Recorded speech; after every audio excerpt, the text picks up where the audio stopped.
Hello, good day. Welcome to Health Matters with Dr. Niyi Ajayi. It's my pleasure to have you on today's show. Um, I have with me today a long-term friend, colleague, who is currently the chair of pediatrics and pulmonary and sleep medicine in United States of America in Florida, under Advent Healthcare. He's also the area president and medical director of the Children's Lung Asthma and Sleep Specialist um, unit in Florida. Dr. Aki Ajayi and myself go a long way back, and it's my pleasure to have him on the program with us today. Dr. Ajayi, you're welcome to the program Health Matters with Dr. Niyi Ajayi.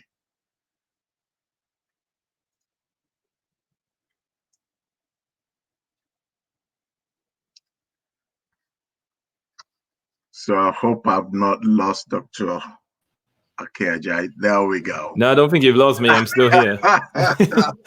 So I'm happy to be doing this, and it's great to see. Yeah,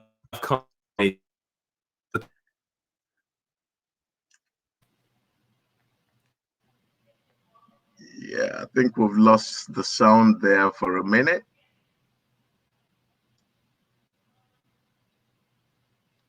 Can you still hear me, Dr. Ajayi?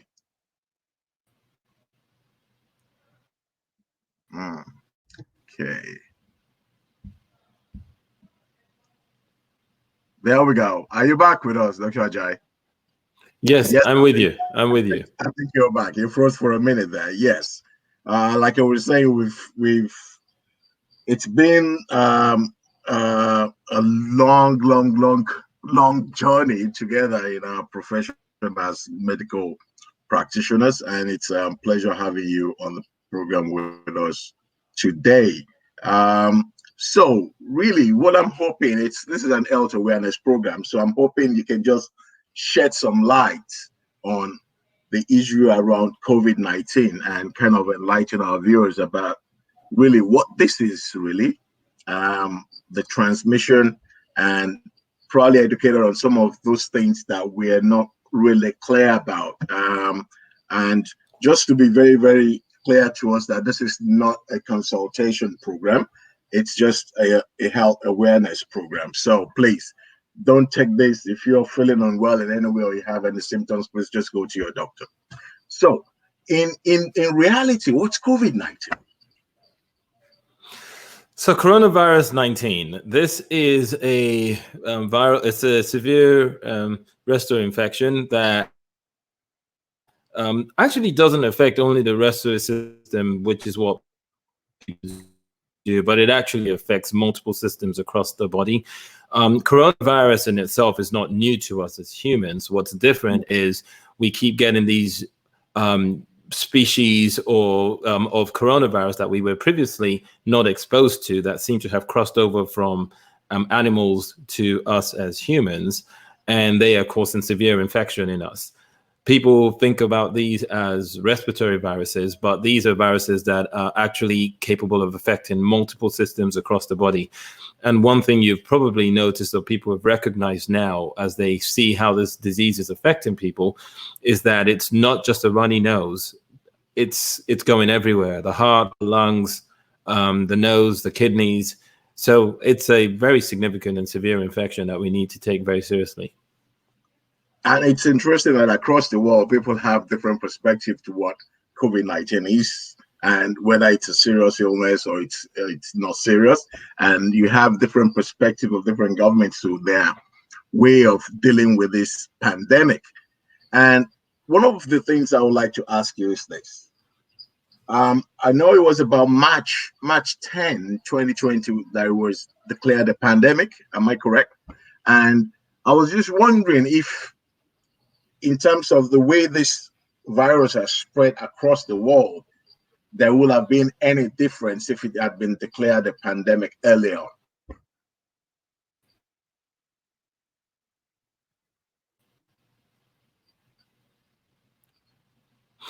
So, the truth is, the earlier could have possibly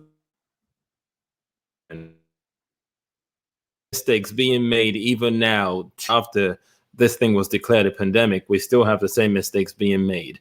And the fact of the matter is there are certain things that we could have done back then and things we should be.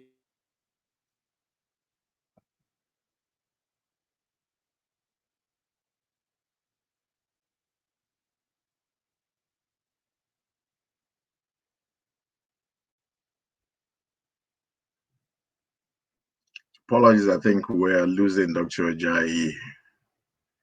Lost him for a bit there. Probably come back on.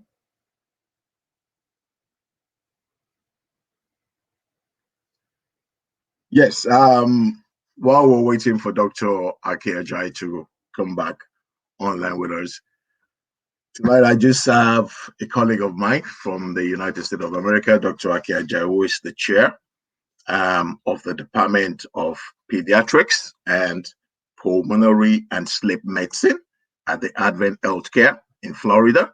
Is also the area president and medical director. I think we got him back now. Oh, yes. Good. Yeah, sorry, I switched my internet access just to see if we'll get something more stable. Yeah. Sorry about that. So yeah, sorry. In regards to the question you asked about the pandemic, there's absolutely no doubt that if this had been declared a pandemic 2 months earlier, we might have been able to do something different about it. Now, having said that, the reality of it is 2 months after it was declared a pandemic, because we're in May, society and government still aren't doing what I would consider the appropriate things to have actually stemmed the tide of this thing in the first case or make it less likely to have happened. The simplest thing that I always say people should be doing, which is incredibly cheap, would have been to provide the citizenry with masks and have them wear them. And we still don't do that well in almost across any society in the Western world. Maybe in Asia, they're doing a better job of it, but definitely not in North America. And I'm not sure how well you're doing it you're doing in Europe in that regards either. Yeah, I haven't mentioned the mask. Let me ask you this: how does it get transmitted from human beings to human beings? So it will enable us to understand the usefulness of the mask in a way. Yeah, so when you think about coronavirus 19, there are 3 standard modes of transmission that we understand that they are clearly present. There is what we call the airborne droplet phenomenon, which is what we're all used to, the person who coughs and sneezes in your face, and either they sneeze right into your face or they sneeze onto your hands, and that is one transmission of spread. And then you just have the aerolization, in which case you just have people who are simply just breathing and talking. And since this virus can be shed in the nose, they're literally just exhaling under normal conditions and actually having this virus that can actually stay suspended in air for several hours, that is just in a room. So if I were in a room with this virus and I didn't know I had it, and I was just breathing it in there, and then I left the room, and then you came through that same room, there is a potential possibility that you might pick it up. And then the third means is by contact. And the assumption is, and this is why we keep harping on the hand washing, which is actually more important than gloving when people think about it. Hand washing and using your hand sanitizer is more important than gloving, because there's an idea of contact. The virus can live on different surfaces for different amounts of time. And depending on whether you touch a surface that this virus has been on, you stand the risk of touching a surface and then touching your own face. And I think right now people are realizing how much more they actually touch their face than they actually realize. We touch our faces a lot as humans. Yeah. So that's the other way that we spread it. Yeah. Okay. So in terms of, you actually said something that is quite interesting, that you could actually enter a room that somebody had just left and you can still find yourself at risk of contracting this disease. Exactly. And that's the problem. And that's the real problem here is it's so insidious. It moves so easily because of these things, and that's why it's important, and that's really the biggest reason why the mask is important. Like I tell people all the time, the mask by design in this situation is not to protect you from the virus, it is to protect others from the virus. Because if you have the virus and you're wearing a mask, you decrease significantly the amount of that virus that you are shedding into the environment. And then obviously, if I come into the room and I'm wearing a mask, I also reduce significantly how much of whatever is left in the environment that I actually pick up. But the most important person to wear a mask in this situation is a person who has the virus. But because we know almost 80% of the people with this virus may be asymptomatic, which means they may have it and they may shed it. And in fact, now the studies are showing that the actual shedding from the nose happens almost maximally before you ever become symptomatic. By the time you become symptomatic, the shedding from the nose goes down, but it increases from the mouth and then from the lungs. So you could literally be spreading this thing. So if we're going to protect others and not just ourselves, the mask becomes important. So in a way, really, we need to start educating people about what you've just said, because I think some people will say, I don't have a fever, I don't have a cough, I don't have any symptoms, so I can just do whatever I want and go wherever I want. And I think that actually just puts the whole population at risk. Absolutely. So with this, that means that there is actually a likelihood of a second wave of this virus if we're not careful. There is almost a complete certainty that there will be a second wave of this virus if we are not careful. The thing about this virus is we could actually manage this. And if we were all very clear and thoughtful about how about this virus, there are ways to stop it from continuing to spread. Obviously, the first thing people talk about in terms of reducing the spread of any virus or anything is to have some sort of immunity to it. Unfortunately, we do not have a herd immunity. There are not enough people who have had this virus to stop this virus from spreading from one person to the next. We simply don't have enough people who have had it. However, the other way that we can artificially create this herd immunity is to make it incredibly hard for this virus to get from one person to the next. So if I can make it so that I am less likely to infect one more person, then we can begin to reduce and flatten and get rid of the virus. We've done this so far in most countries by doing social distancing, locking down our economies, telling people to stay home. But as we face the realities that we can no longer continue to lock our economies down, we now have to say, well, what else can we do to reduce the risk of spread from one person to the other if we must open our doors? Yeah. So in terms of looking at adults and children, do they present the same way? So funny thing is, the assumption initially was that this was an adult problem and that this was more of an adult disease. So the focus was all on the people who were 60, 65 and above, and the fact that they were more at risk. And what we're realizing now is that children are getting infected at similar rates to adults. However, more children are still less symptomatic or asymptomatic as compared to adults, which is a good thing in general, but also makes them a very risky population because children typically require somebody in their lives to take care of them, which means that the likelihood of a child spreading this virus to another person is higher for the simple fact that we are typically in close contact with some caregiver or the other that is taking care of us, or if they're in school, they're in smaller setups where they are more around people. So children end up being a good way of spreading this virus, even though it may not affect them as severely as it typically affects adults. Yeah. So there is this discussion around the kind of, will I say, atypical presentation finding kids in terms of the inflammatory process. Why do we have that? Do we know at the moment why we have that? You see, that's the thing about this virus. And I keep trying to remind people of this so much about this. This virus is so new. It is so new. Our understanding of the virus is changing every minute. And the manifestations that this virus is bringing up are just changing. I mean, the funny thing is, Asia had this virus long before it made its way to Europe, from what we know, and long before it made its way over to the United States. Yet, we don't really get any reports of pediatric multisystem inflammatory syndrome in Asia. So for some reason, this is not something that seems to be affecting Asian kids.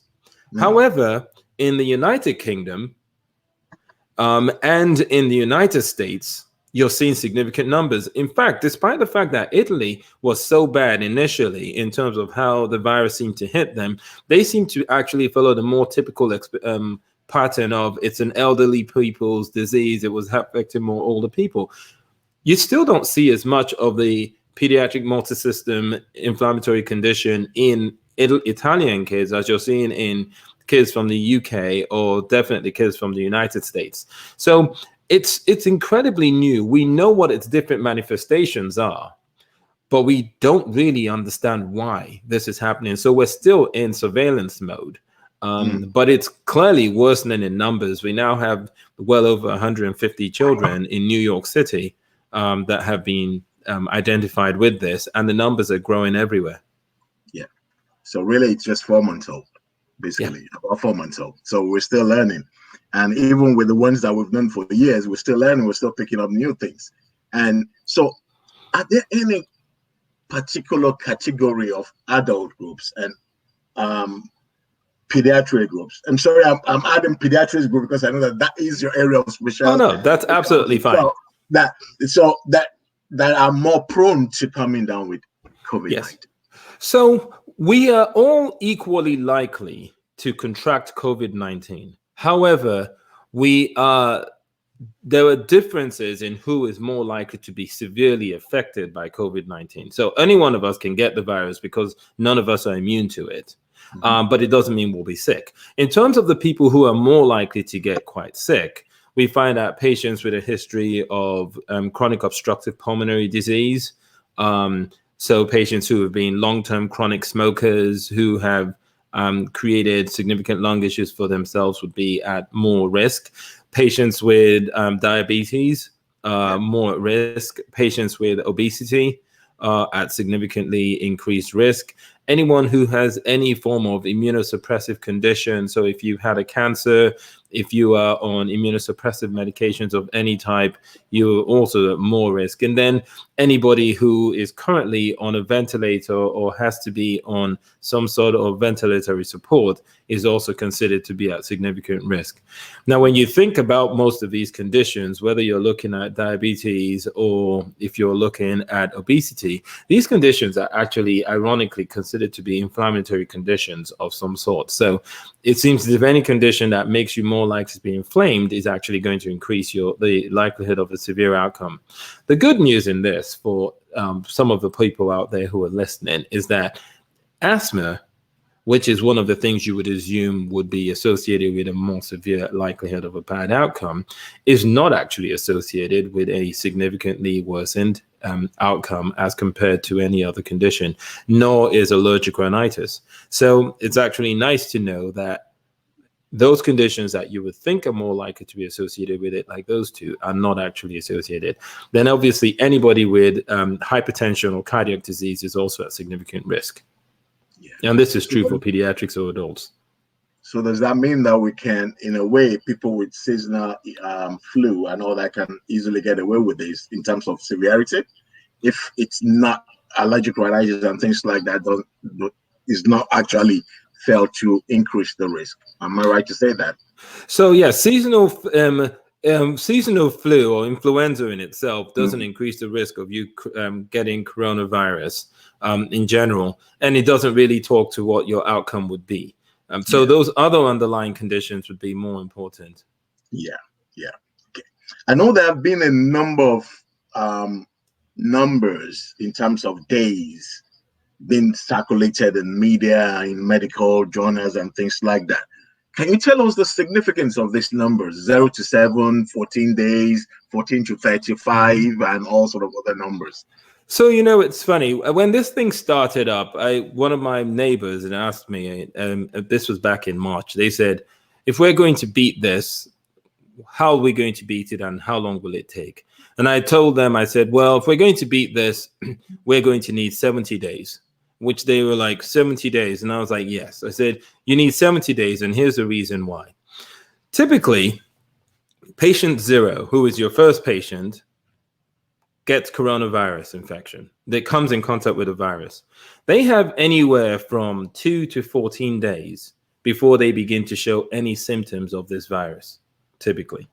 From the moment they begin to show symptoms of this virus, there is a likelihood that they will have this virus in their system still shedding or going on in one way or the other for another 14 to 21 days. So when we say 35 days, what you're looking at is the fact that a patient may get the virus day 0, may not show symptoms for the first 12 to 14 days, which is why they're saying, asking people to quarantine or stay at home for the 14 days. Let's make sure you're fine. And then after 14 days, if they have contracted symptoms, they may go another 21 days before they're over it. The reason why I doubled that number and said 70 days is you have to assume that a good number of the people who initially contract that virus will not even realize they have it. So they'll go 14 days and then they will begin to shed virus, but they will remain asymptomatic because they didn't even realize that they were ill, or they were sort of that they had a really mild form of illness. And there's a good likelihood that even if they stayed within their own home, they would likely infect another household contact. So if we were thinking about in a society or a system where we're being very strict about doing it right, you had to assume it was going to hit 2 generations before we could actually put an end to it. So you need 7 to 14 days to show symptoms. Some people can show even sooner. You have 14 to 21 days in which people are typically sick, shedding, or still in the hospital. And then you have to consider the fact that, especially if you are that first generation of patients that did not know you even had this virus, then there was a strong likelihood that you were going to infect somebody else. So it was likely to take 2 months in the best situation, assuming we did really good social distancing. Yeah. So it's quite important we take the quarantine period seriously. Yes. And also the social distancing and things like that. One question I would like to ask you, Dr. Ajayi, is this. Is there any particular group of people that tend to be asymptomatic? You know, I mean, for example, people like me with 6-packs and things like that. Am I likely to be more prone to my 6-packs? No, but you actually, there is no. The funny thing is, we really don't know. You know, as physicians, we all assume, for example, that healthcare workers, nurses, doctors, respiratory therapists, people who are constantly exposed to different viruses, we assume that we would do better. Yeah. But it seems as if healthcare workers in general have gotten quite sick with this virus, despite the assumption that our continuous exposure to viruses would protect us. The same thing would have been school teachers. And initially, that was one of the reasons why we thought children weren't having symptoms, was because we were saying, well, they're in contact with one coronavirus or the other at least a couple of times a year. So that's probably providing them with some form of immunity. But the reality of it is we weren't really testing enough, and we weren't looking at deeply at the features that might be presented in pediatrics as against to adults. The other thing that I will say, since you cracked the joke about the 6-packs, or maybe you 6-pack, or maybe you do have one, but the fact is, an appearance of physical fitness does not in any sense mean a person is healthy. And so people need to realize, because we hear this all the time about people who say, oh man, that guy, he looked so fit, you know, he was a rock, he was in the gym. And did you hear it? He got really sick or he died. And what I tell people is your physical appearance on the outside doesn't match what's going on in the inside. You could have a 6-pack and still have high blood pressure and still have cholesterol disease and still be pre-diabetic and still have COPD. So there are a lot of different things that could be going on in there. Yeah. Can I just add that if you have any questions for Dr. Ajayi, you can please put that on the Facebook page, and I will try and post that to him. All right. So when we look at the days and the way the disease is spreading at the moment, do we think we have an idea of when we're able when we're likely to be able to flatten this curve?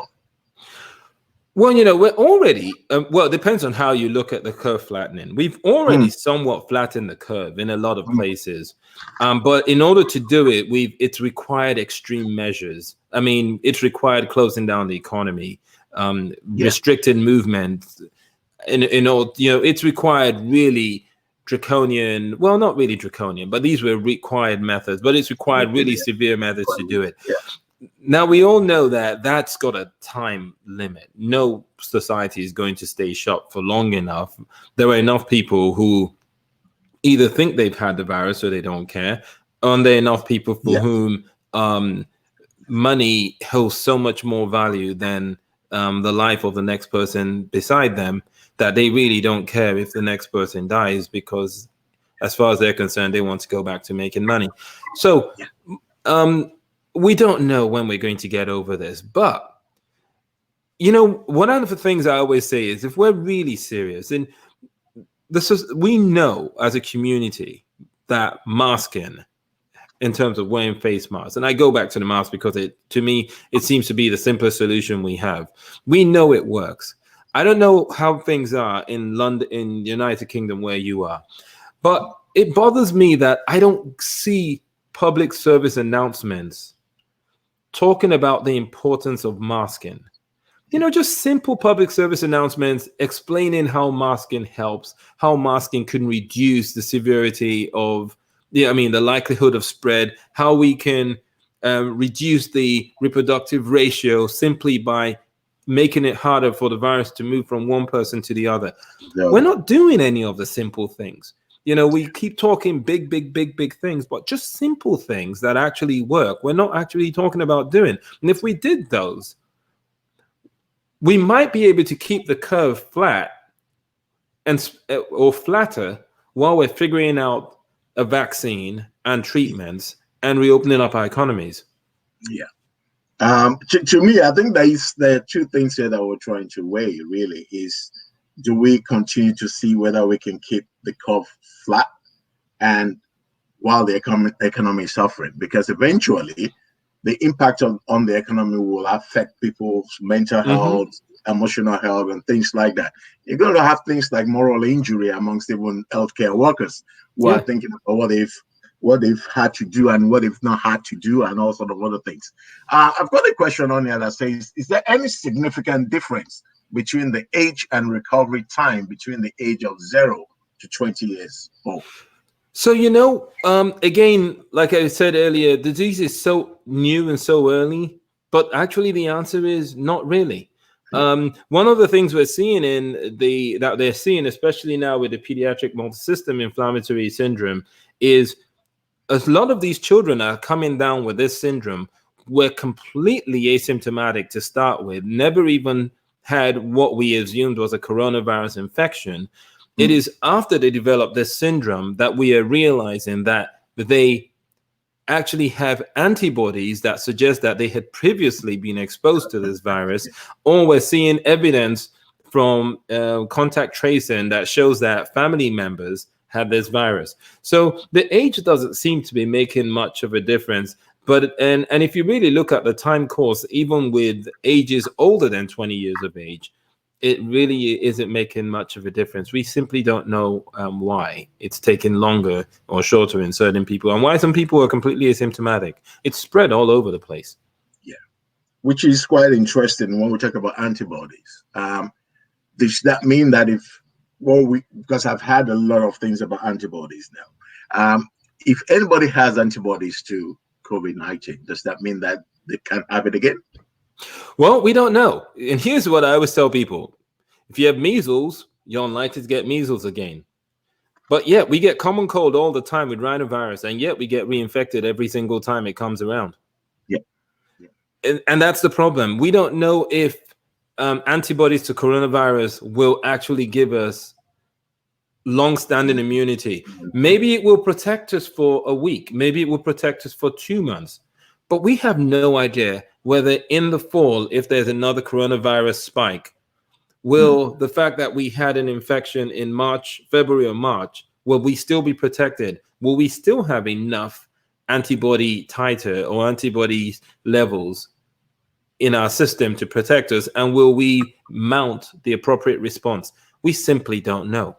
And so that comes up with a question, and I'm sure you would ask about immunity passports later on or at some point, but that means a question of, is there any real true value to an immunity passport? And if so, for how long should you have one? Since we don't even know if this prior infection is truly protective on the long run. Yeah. So I wouldn't say that. So there's been a lot of talk about people who have antibodies can go back to work and things like that. So is it safer to actually say it's only people who don't have an antigen that are safer to go to work, or wouldn't have the antibodies, or whichever way? What would you say? Because I think this idea that we'll check everybody, and if they have antibodies, they're fine, they've had exposure, and then they can go back to work and then expose other people to the infection. Well, so first things first is you have to be certain that whoever is going back to work cannot have the active antigen. You simply cannot have the active virus in you when you're going back to work, regardless of whether you've developed antibodies or not. Because if you have the active virus in you, it means that you are capable of spreading that virus onto someone else. Now, if you don't have virus and you only have antibody, then it means that there's a possibility that if you come in contact with someone with a virus, you may be protected. And that may be completely true. Yeah. In fact, one of the things that is being done now for treatments for people is to use convalescent plasma, where they're taking the blood of people who have had infections with coronavirus and they're spinning it, filtering it, cleaning it, and then giving it to patients. And it seems to be helping. But again, the question is, it's helping now. But does that mean that 6 months down the line, am I still producing enough of those antibodies? And will my body still generate enough of those antibodies to protect me the next time around? We know of several viruses that if you get them right now, you're probably not going to get that same viral infection immediately in children. An example is RSV, which is respiratory syncytial virus. If they get the virus now, it's highly unlikely that they will get a second viral infection this season. But it doesn't mean they won't get it next season, which means that the immunity wanes. So much to learn, so much to know, so much we don't know. So yeah, absolutely. So there is a lot of things we don't know, which is really the reason why we can't afford to take any risk. Basically. Exactly. We just need to do what we need to do, and then just see how much we can learn along the way. Because for me, I've watched the news this afternoon and this evening, and I've looked at some African countries, and they actually genuinely use their mask for whatever they make it off, whether it's from a socks or whatever or anything, but they're wearing it more than I've actually seen people in the United Kingdom wear it. Well, you know what? It's the reality of most African countries is public health, and you know it because you and I both grew up in Nigeria.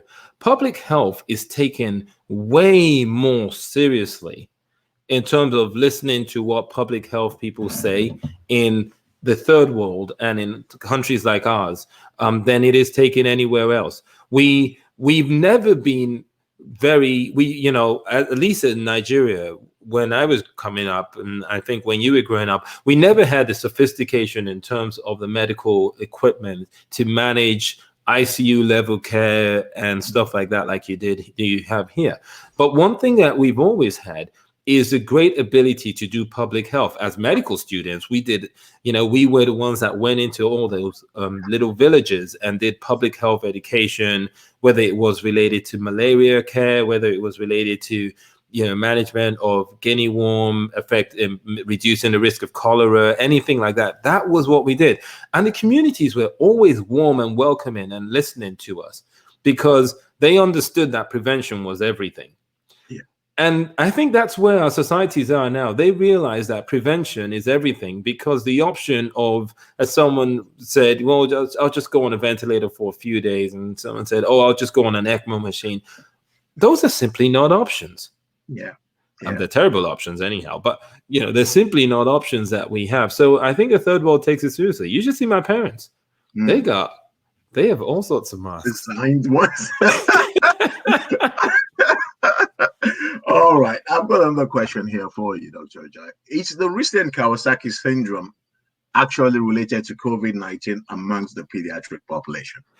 So the answer is it is actually not Kawasaki syndrome. It is considered an atypical form of Kawasaki-like syndrome. It is not Kawasaki syndrome. It's actually called pediatric multisystem inflammatory syndrome. And yes, it does appear now with almost we weren't sure 2 weeks ago. Right now, we're very sure that this is actually related to COVID-19. It isn't actually necessarily related to people who have actually had active infection. A lot of the patients seem to be completely asymptomatic that have developed this. And the only way we're even realizing that they had this is because we're now seeing that these patients had the antibodies to COVID-19 in their system. And in a few cases, they actually still had the active PCR, which would suggest that they were still in the infectious state. But to a large extent, it seems to be showing up in patients who have previously been exposed and people who have a clear documented history of household contacts with coronavirus infection. So yes, it is related. All right, thank you. What are the likely symptoms to cause people to be put on a ventilator? Since you've mentioned ventilator. So the funny thing about this virus is it's been incredibly weird. The assumption that everyone has is that most people end up on ventilators because they simply can't breathe, their lungs have failed them. But that's where coronavirus is a bit tricky.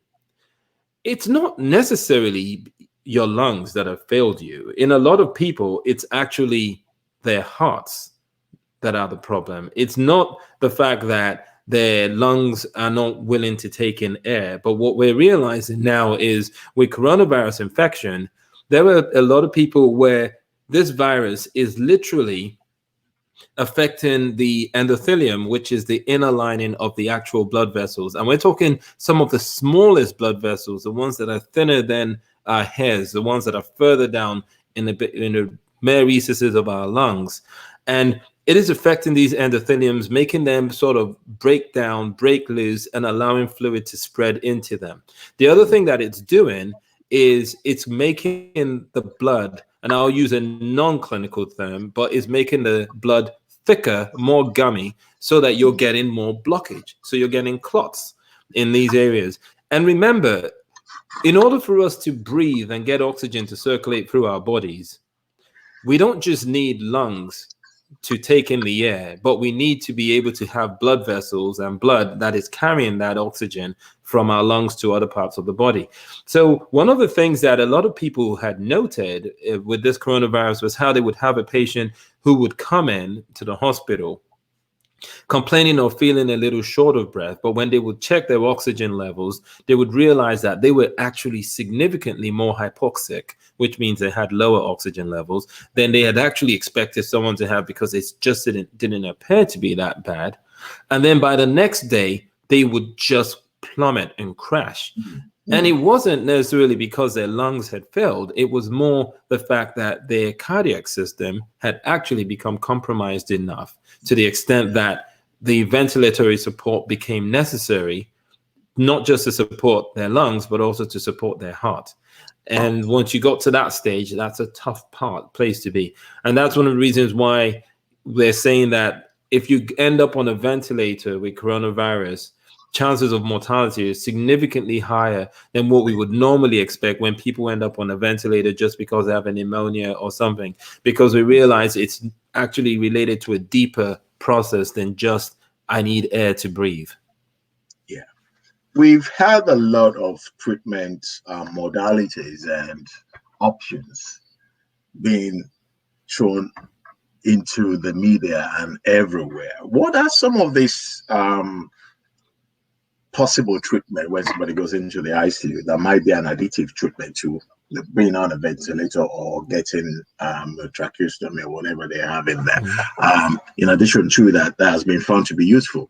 So a couple of things that we've learned over the last month and a half. We've learned a lot more about the concept of the clotting of the blood getting thicker. And it all started because they began to see younger patients who were coming in with stroke-like conditions, Mm. which who had a history of coronavirus exposure, and then they realized that patients were having more strokes and more heart attacks simply, and these were previously healthy patients, simply because this coronavirus had made their blood more likely to clot. So because of that, one of the things that seems to be have now added into the paradigm of almost any person who ends up in the ICU is the use of antithrombotic medications. So it is almost standard to now add an antithrombotic into the management to reduce the risk that clotting will actually form. So that's become a very important part of management. Now, here's a funny thing, again, because we talk about different parts of the world, the whole concept of the thrombotic phenomenon is not one that has been described in any significance in the literature from Asia.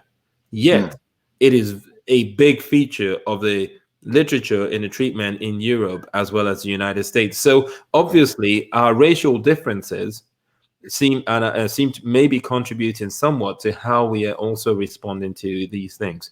So I would say antithrombotics have got a big role to play. There are certain antivirals that are being looked at, like remdesivir, which is an antiviral interleukin blocking agent that is being looked at as a way of trying to reduce the likelihood of the cytokine storm, which is that inflammatory storm that appears to occur in some people and results in bad outcomes. And then we also have, in addition, the convalescent plasma, which is being done in certain centers where they're taking patients who have previously had this infection, and they're using their plasma to treat other patients with some degree of success. Those are probably the most effective of the standard treatments. There are other treatments that are out there that are touted, but it's unclear as to whether they actually work. And in some cases, they may actually worsen outcomes. So there are things like chloroquine and hydroxychloroquine. Now, obviously, if you're listening in Nigeria, you're thinking, big deal. We use chloroquine all the time. We get malaria, we use chloroquine. I mean, we would itch like crazy, but we still used it. And you've got people with conditions like lupus that use chloroquine, and they use it for the right reasons, and in them it seems to help. Now, the data, the actual all the studies, all the more recent studies that are coming out suggest that chloroquine may not be helpful at all. But in fact, it may actually be associated in the patients who are hospitalized that go on chloroquine, that they have a higher mortality rate. There's a higher mortality rate with just chloroquine on its own. There's an even more significantly higher mortality rate if you are on chloroquine and azithromycin, which is a macrolide. And there's also a higher rate if you're on hydroxychloroquine instead of chloroquine and a macrolide, or not on the macrolide. So clearly seems like the medication, it clearly seems like the medications, the chloroquine may not be the answer in this situation. So we really don't know whether any of the treatment modalities is actually contributing to the morbidity and mortality of this illness. Correct. Some of them might be. Convalescent plasma definitely seems like a good option. Everything else, we're not sure. Even the most recent study on remdesivir, all it suggested to us was that it shortened the length of stay in the hospital. But they have not yet told us if it actually had any impact on reducing mortality. So not quite sure how to make use of data that just says it shortened the length of stay. We're more interested in the ultimate outcome. Did it reduce mortality in these patients or not? We don't know that yet. Taking you a bit back to Africa, I know in the time of Ebola, one of the reasons why we could control that quickly was that we could test for it quickly. But some of the tests we're doing for COVID-19 is taking 4-5 days or even more than that to come back.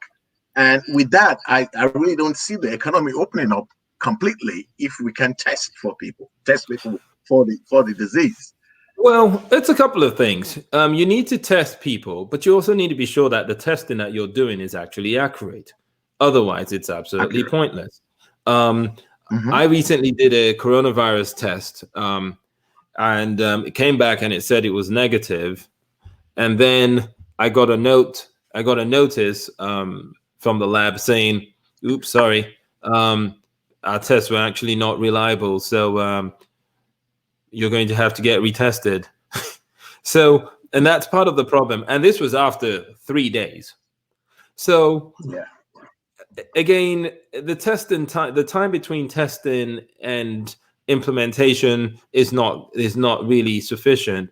But then, even if we were testing, I'm not sure about how things are in the UK, but I haven't seen a significant push to actually increase contact tracing, such that if we do have positive people, do we have good contact tracing? And do we have enough people to do the contact tracing to track down everyone who might have it? One of the bad things with Corona, which might make it worse than Ebola, I have to tell you, I don't understand Ebola as well, is that you can have so many asymptomatic people with coronavirus that there could be people simply going around completely unaware that they are infecting other people, and yet they could be infecting a lot of people. So that makes it tougher. So we definitely need testing, but more importantly, we need to implement measures to reduce the likelihood that the unknowing person who really doesn't want to go out there and infect someone else is less likely to infect someone else simply by the behavioral changes that they've actually done. Now, get this straight, because there are people who, if we don't let them open the economy, they'll do absolutely nothing because they are so hell-bent on opening the economy. So I want people to understand, we're not against the economy being open. We understand you have to reopen it. It has to reopen. All we're saying is, and all I'm saying is, what are all the measures you can do if you open this economy to reduce the likelihood that one asymptomatic person will give this virus to another asymptomatic person while they are both trying their best to do a job? And that's what we haven't answered. And until we do that, and even though we may know the answers, until we implement the answers, every time we try and reopen the economy, we're going to end up with a spike. Now, just about the spike, everyone assumes the spike's going to come in 7 days. Well, no, the spike isn't coming in 7 days. The spike isn't going to come. If it's going to come, it's not going to show up for at least 28 days. Now, you might say, why 28 days? Again, simple math. If one person has this virus and gets it today, they have 14 days before they begin to show symptoms. That's not going to be enough to create a spike. It is when they infect the next 2 or 3 people that they infect because they didn't realize they were infected. That's when you're going to see the spike. So just how we started in January, February, March with what seemed like 1 or 2 cases, and it didn't seem like a lot, and then we just simply mushroomed. That's what's going to happen. So we flatten the curve, we open the economy. You have to give it at least a week or more. A month or more before you can say, yay, we've done a good, this has worked or not. So what would you say are practical solutions, both on the individual level and on the government or business level, that would enable? We have to open the economy. Otherwise, we're all going to starve sitting at home. So that is going to have to happen. But really, we don't want to do it as a reaction, but rather as a very positive response to having put in some measures to mitigate against any other issues happening that can lead to a spike. So what would you say are the bottom things here? So I would say on a business level, for example, there is very good information out there about how to maintain, how to reduce the likelihood of having fomite spread, which is contact spread in the community. So the amount of cleaning, you may have to find yourself spending a bit more money actually cleaning your offices rather than cleaning at the beginning and the end of the day. You may find that you're cleaning your offices more times a day to reduce the likelihood that there are fomites there. So that's something that a business can do. Businesses should also invest in obtaining masks for their employees. Businesses should use social distancing. And I think any business that has been able to survive fairly well with workers who are working from home should strongly consider staggering their workforce so that maybe no more than a third to a quarter of their workforce is working physically on the job site with distancing, while the rest of their workforce is actively working the job from home. And again, that is if you are in a business that you can do that, because then you reduce the risk of spreading this thing among your workforce, which could then lead to other issues. On an individual level, I think hand washing can never be overstated. I worry about people who wear gloves, because the assumption with gloves is that you're protecting yourself. Yeah. Well, that glove is only a good thing provided you don't take that gloved hand and touch your face with it afterwards. And gloves are good things if you know how to take off a glove at the end of the period when you're wearing it. And then, most importantly, understanding that just because you wore a glove does not mean you shouldn't wash your hands. Yeah. Because you could contaminate yourself, and people do quite easily contaminate themselves while they're Yeah. taking off their gloves. So Yeah. hand washing and use of sanitizers and stuff are still going to be a really important thing. And if you're using a sanitizer, at some point in time, if there is a sink, wash your hands. Hand washing is still the key thing. Not for 1 second. Try and wash your hands for about 20 to 30 seconds. Use soap and don't air dry.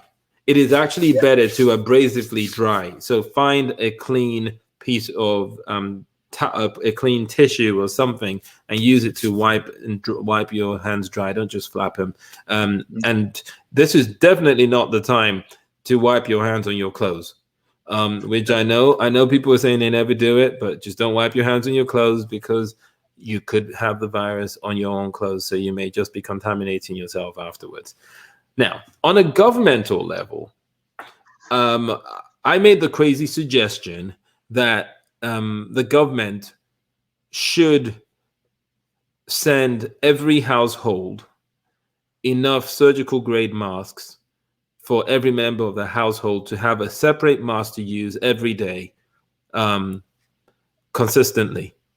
And that will reduce the likelihood of businesses having to provide masks for clients that come to see them or people that come to their places, because businesses may find it hard to acquire all these masks.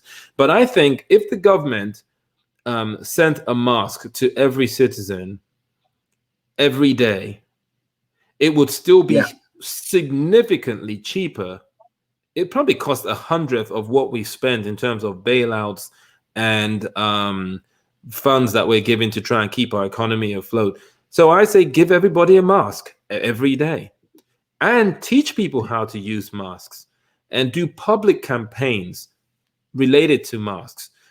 But start public campaigns now for schools, enlist Sesame Street, get them to start doing rhymes so that kids can understand how to use a mask, because this is what we're going to need to do.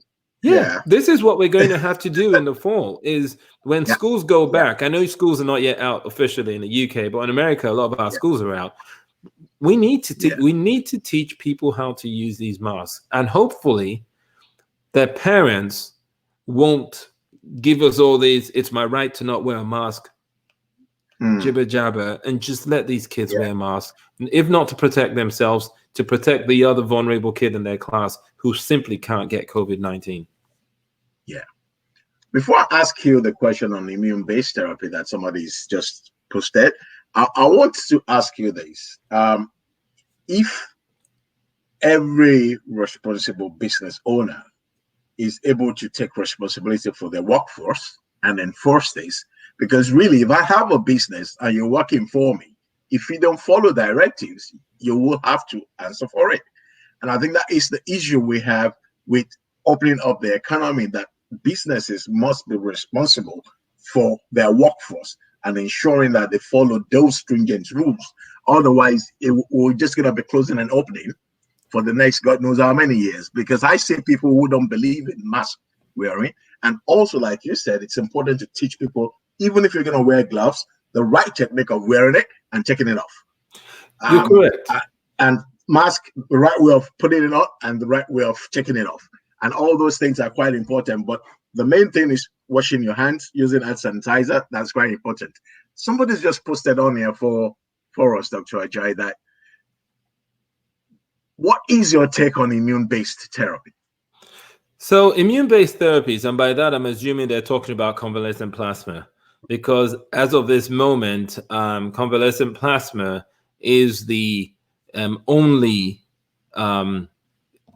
immune-based therapy that is actually out there. Now, when you're talking about convalescent plasma, the data that's coming out from quite a few of the centers that are doing convalescent plasma seems to be quite promising. It seems to be helping. Now, what they're trying to do is to find people who have what we call, when we say convalescent plasma, we're looking at people who have recently recovered. I mean, of course, when we really think about it, that's pretty much everybody on the planet, because it's only been around for that long. But you're looking for people who have recently recovered, who have these antibodies, and are then able to use it in other patients. And it does seem to work. So it's good. We're not, the data doesn't suggest it's 100% cure, but it clearly does seem that it's going to help in the grand scheme of things. But like I said earlier, the problem we have with convalescent plasma is even in the person from whom you are receiving that plasma donation, there is nothing at this point in time that tells me that in 6 months, that person still is protected from coronavirus. Just in the same way as if I get RSV, respiratory syncytial virus infection today, I probably won't get it next month if somebody sneezes in front of me. But it doesn't mean that 8 months from now, if I'm exposed to RSV again, that I won't get RSV infection. So immunity may be present, but it may be temporary. We simply don't know enough. And I think that's something that is really, really important for us to understand. We don't have enough literature to give any completely certain answers to allow anybody to feel completely safe. Yeah. We touched on moral injuries earlier in the program. And one of the reasons why I think that might be an issue later on is the fact that initially, when this disease came on top of all of us, people were just being dumped in A&E from their different areas, just go work in frontline. No, never worked in ICU, never worked in A&E, never worked anywhere. And, dermatologists going to A&E and all those sort of other things. And people were doing things that they were not comfortable with. And my question is this. As we have now, as doctors, we learn with experience. And I believe that over time, some of these physicians obviously will pick up quickly and they get skilled up quickly. Is this likely to be one of the reasons why we're seeing less deaths? Or is it because we're actually on top of the disease? I think we are seeing less deaths simply because we're seeing less infection. Okay. I don't really know that we have done that much to actually reduce the mortality rate related to patients who are very severe. I think we may have skewed the people who are getting sick in the sense that people who are at risk are literally locking themselves behind their doors and then hammering nails into the doors so that nobody can come in, and they're having their food pushed underneath the door to them. I mean, that's the reality, is people who are considered at more risk are beginning to do more to protect themselves. And I think that's making a difference. I also think that a group of people, for example, a lot of the minority populations in America, who have a disproportionate number of deaths relative to the number of people within that society that we're getting infections, are beginning to modify their own behaviors to reduce the risk that their at-risk population becomes exposed to this virus. So I think that those are the things that are really helping in terms of reducing it. In terms of moral injury to physicians, I think physicians need to understand that these are unusual times, and I'm hoping that they will seek help and support in whichever system they are, Yeah. from professionals, rather than just try and be physicians and just go through it like we always do. The reality of it, and people may not know this in the outside world, physicians have some of the highest suicide rates of Absolutely. any profession. In fact, we probably have the highest suicide rate of any profession. It's a And tough, drug and substance misuse also. Drug yeah, and substance misuse. and Yeah. drug misuse and drug abuse. I mean, it's a tough profession to be in. It's a great Yeah. profession to be in. I couldn't imagine being anything other than a physician. Yeah. But people are going to need help. This has been tough. This has also been very tough on our younger physicians, our residents, our medical students. You assume that, yeah, they're young, physically, they're strong, they're fit, coronavirus isn't going to affect them as much. That may be true. But mentally, they're babies when it Yeah. comes to medicine. They are not, they are not supposed to see the amount of death they have had to see. They're not supposed to have dealt with the degree of helplessness that they have felt in taking care of people as they have had to feel. That is something that is easier for an experienced physician who understands their own value and their own worth and can separate I did my best from there was nothing I could do, and a Yeah. young resident who is questioning, did this happen because I don't know what I don't know my job, or I wasn't quite ready. So I would hope that we pay attention to these young physicians that are just starting, because we don't realize how much of a hit this has been on that young crew. And it's the same thing for new nurses who've been pulled out of nursing school and pushed right onto the front. They're very different from the matrons and Yeah. the senior Final year nurses medical who students. Yeah. who know that they couldn't do anything. These young people want to do everything, and they're wondering, how did we not do this? Is this me? Am I not a good physician or a good nurse? So I'm hoping that we pay attention to that group at some point and realize that this has not been normal times for them. Yeah. And in terms of the minority groups that you mentioned earlier on, I know that we have in similar problems here in the UK. But basically, I know that our weather, for example, is quite different from what you have in your own area, Florida, for example, or in some other countries, like or states like Texas, where it's so sunny and all that. But we don't have as much sunlight, and we wrap up so much before we get our summer that we are probably deficient in certain vitamins that have been said to be Mhm. putting people at risk. What is your take on that? So I know the big talk is vitamin D. All right. Is vitamin D there are some studies and some people who are saying vitamin D deficiency appears to be associated with a probable worse outcome. Although really what they're saying more is that vitamin D may actually have some role in reducing the likelihood of severe outcomes. So here's the funny thing, since you talk about it from a geographic scale. Mm, Ironically, most individuals in Florida, the Sunshine State, are vitamin D deficient. In fact, the funny thing is, if you look across the entire planet, even in places like home in Nigeria, everywhere on the planet, we're seeing now that the closer you are to the equator, the more likely you are to be vitamin D deficient. People are avoiding the sun. It's hot. It's burning. And so people have learned to avoid the sun. So vitamin D deficiency appears to be everywhere. Also, in places like the United States, the sunscreens have become incredibly good.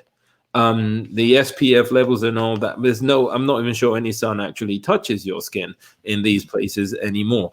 And the reality of it is, most people aren't out in that. The sunlight that we always talked about with vitamin D when we were growing up is you went out in the morning sun before it was too hot, and those rays, they hit into you, and we played outside, and recess was earlier in the day, and people were out playing.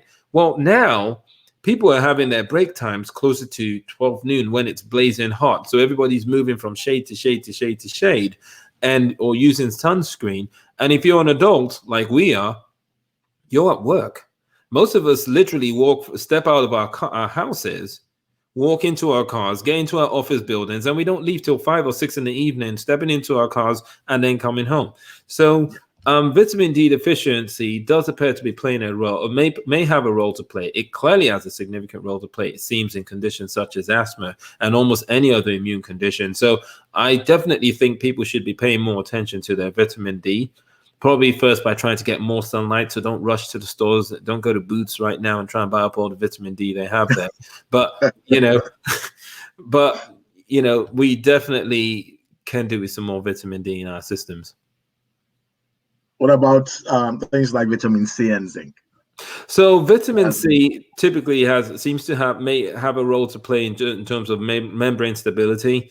And anything that makes your membranes less likely to be porous or makes them more stable, and your endothelial line is more stable, is going to make it less likely that any form of virus or bacteria crosses those membranes and those borders into your airways in the first case. So it has its role to play there. Zinc, a little bit more questionable. Some people have tried to sell some sort of elixirs around the concept of zinc helping. Truthfully speaking, where coronavirus is concerned, there hasn't been anything that would suggest that zinc is a cure-all in terms of things that we should be doing. Yeah, thank you so much. And I have a question here. That what would you say about alternative medicine, herbal medicine, in treatment of coronavirus? I would honestly say, truthfully speaking, I don't know. I don't know. I mean, I can tell you quite frankly, if from everyone who's listened to me, you can see that even with standard clinical medicine, where we're able to do research and collect data, it's all over the place as to what's helping or what isn't helping. So when people ask me about herbal medicine, here's what I would say: use it. And if it seems as if it's helping, then continue it. If it doesn't seem like it's helping, or if it seems like it's worsening you, don't use it. But do not assume that because you're on an herbal medicine, you will not try a more clinical, a more westernized, so to say, pharmacologic option if one becomes available. And that's all I would say. We simply don't have it. We don't know enough to tell you what you're doing is wrong. But just don't use anything that's poisonous. Yeah, overuse it. Overuse it. Exactly. Not taking 3-4 times in 2 hours. Somebody's asked Dr. Ajayi that I've had quite a number of people that died who are feeling well until when they are checking into hospital and died between 7 days of being admitted. Why is this? So the problem with this virus in general is it's got a very weird way of acting. You can have people who appear to be their symptoms are very vague, a little bit of shortness of breath, a little bit of difficulty here and there, but they otherwise seem fine. But there is this phenomenon that appears to develop in some patients, which is called a cytokine storm. This can happen literally in hours, where you can go from being fine to suddenly having this significant outbursts where you're releasing IL-1, IL-6, tumor necrosis factor alpha, and you release these things, and they can significantly affect your vascular permeability. So they can literally make your vessels in your lungs and throughout your body begin to seep significant amounts of fluid all at one time, to the extent where, for lack of a better term, you are almost drowning in your own fluids. And if you couple that to the fact that you're talking about a disease where we're having microclotting, so you're having these little blood clots that are forming already in the lungs, because this is not just a respiratory virus, but a cardiovascular virus as well. You're having this virus that is doing that to you. So people are already on the edge. And by the time that second hit comes, they're literally going from where they are and simply dropping off the edge with no hope of with no significant way of return. I mean, that's the bad part about how this virus is hitting people. I tell people all the time, it terrifies me. I will say I'm a bit better about it now, but initially I would wake up every morning and just take a deep breath just to make sure that I could breathe. And then, I would do that funny thing where I'd hold my breath for 10 seconds. No, seriously, because I'm a doctor and I'm a pulmonary physician, but I will tell you, I respect this virus because I don't understand it. I don't know why some people are doing great and why some people aren't doing well. So I can't tell myself that I'm going to do well. I simply don't know. So I'm not messing with it. Yeah. Yeah. One question along the issue of minority. I know that in the United States, there is a lot of issues about people who can afford healthcare. And I'm sure this will affect the way certain minorities will respond to the illness if they have it, or how they can get treatment. Whereas in the United Kingdom, we have the NHS, but we still have a particular group of people who are still dying more than others. Mm-hmm. And that I still find difficult to understand. If everybody's getting the same level of attention in terms of support and all that, and a particular group of people still kind of succumb to this more than others. Do you have any take on that? So, the first thing is we don't know. Okay, so there are a lot of things about healthcare that are interesting. Well, first of all, you say the healthcare is equally available, but is it equally available in terms of how it is used or how it is spread or how people access it? The mere fact that we can both go to a doctor and both get seen by a doctor doesn't mean that we end up getting the same level of care. In some situations, there are differences in the anticipatory guidance and the anticipatory management that people are receiving. It is entirely possible that the suggestions that certain individuals might make to other individuals about how to manage conditions like their hypertension or their asthma or their COPD, or the level of discussion that they might have with someone about smoking or how it would affect the person or vaping may differ depending on how they look at that person racially. They may also be people who feel more comfortable, for example, holding a discussion with with one person of a certain race about their weight and whether their weight is too much or not, and whether they would feel comfortable holding that discussion with someone from a different race about their weight. And I don't mean that these individuals are bad or whatever. If you're coming from a race where people assume, oh yeah, they're always a little bit more porky, slightly more heavy set, maybe I shouldn't bring up the discussion with them because I don't want to offend them. You just never know how it's looked at in those regards. The other thing is, you also have to look at certain, when you look at it from a racial perspective, even in the UK or you look at it in the US, where are people living?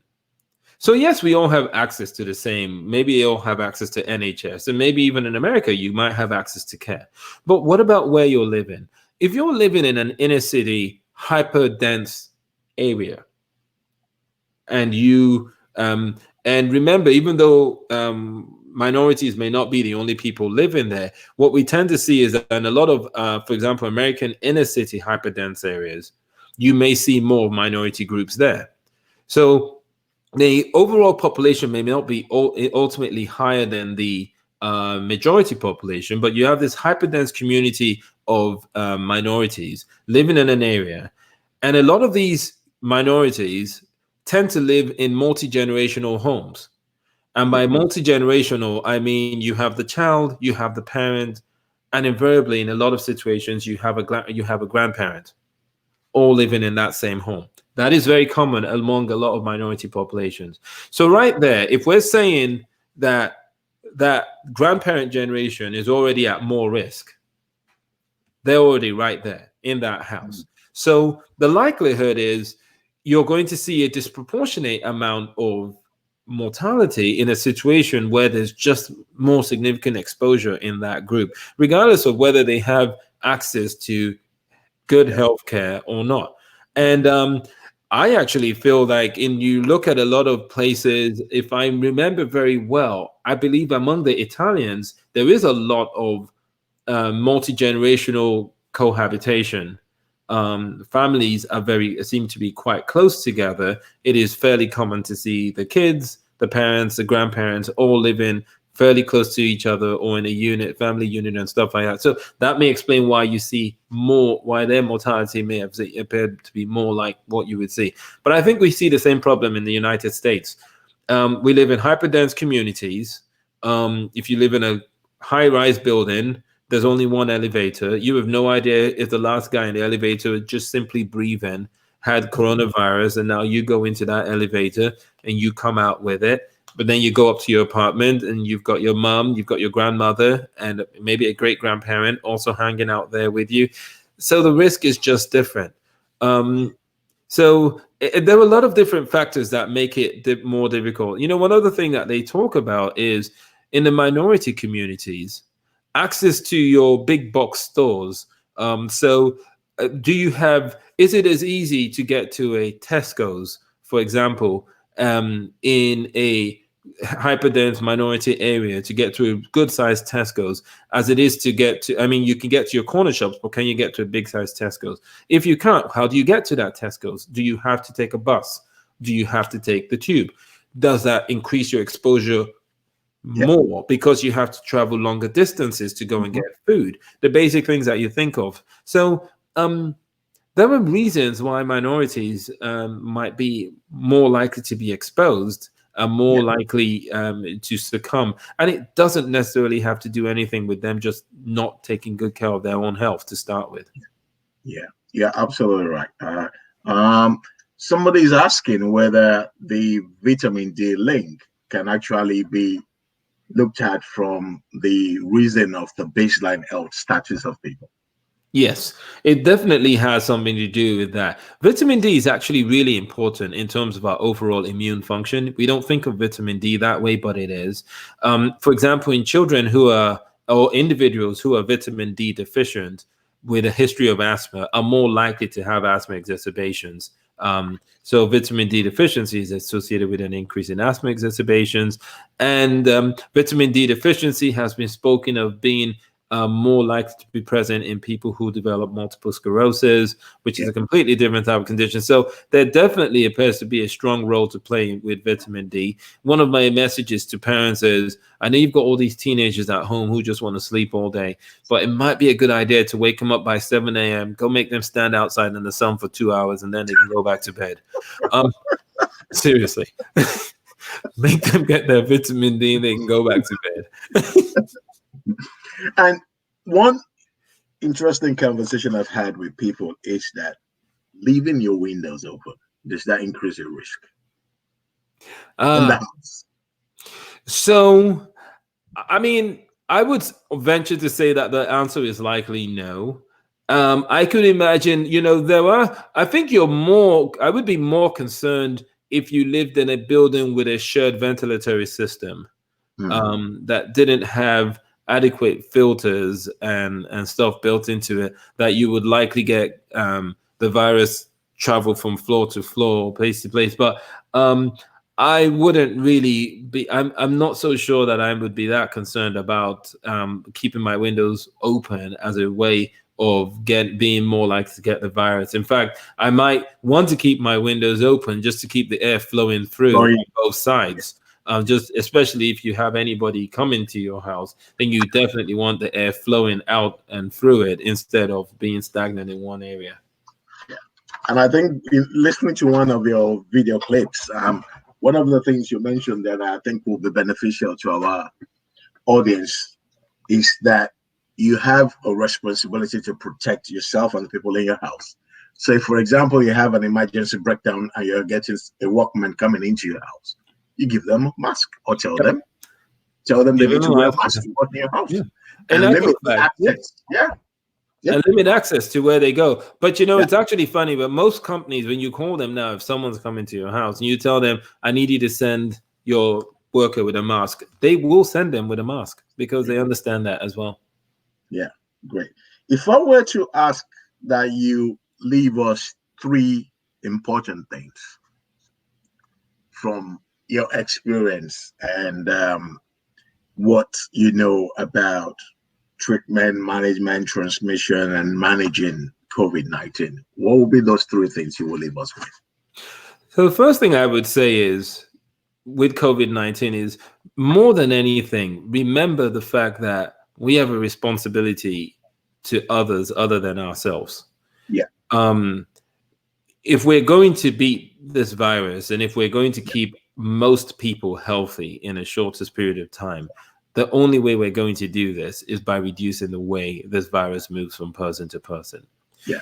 The easiest way we can do that is to simply wear a mask. And encourage all those around us to wear masks. It's the simplest way to break the chain of this virus from moving from one person to the other. And actually, it's about the only option we have right now.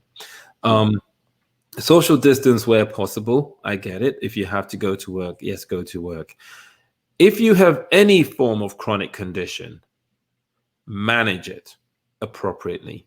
Do not stop any chronic management that you're doing at this time. You need to manage your chronic conditions because you cannot afford to allow them to get worse at this time because it will increase the risk of your of poor outcome. On the happy side, if you have asthma, your risk is not increased. However, like I tell all my asthmatics, this is not the time to forget to use your prophylactic controller medications. You have to stay on your controller medications because you cannot afford to come down with an asthma exacerbation right now and then end up in the ER with people that have COVID-19. So you definitely don't want to do that. So I think from my perspective, it's mostly that I want people to understand there are no great treatment options yet. There are no certain treatment options for sure. And we don't know if and when there will be a vaccine. So personal responsibility is going to be really important in us actually doing well where this virus is concerned. Now, I think that to me is probably the most important thing for people to take away from all of this. And if you're not sure about anything, just talk to your doctors, talk to your doctors, talk to your healthcare workers.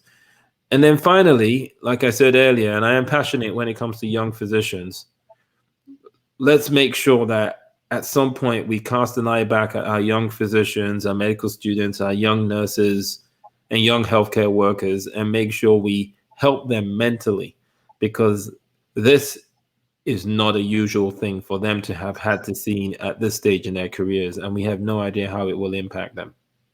Yeah, which is quite important, absolutely, yeah, because our mental health and our emotional health is quite important.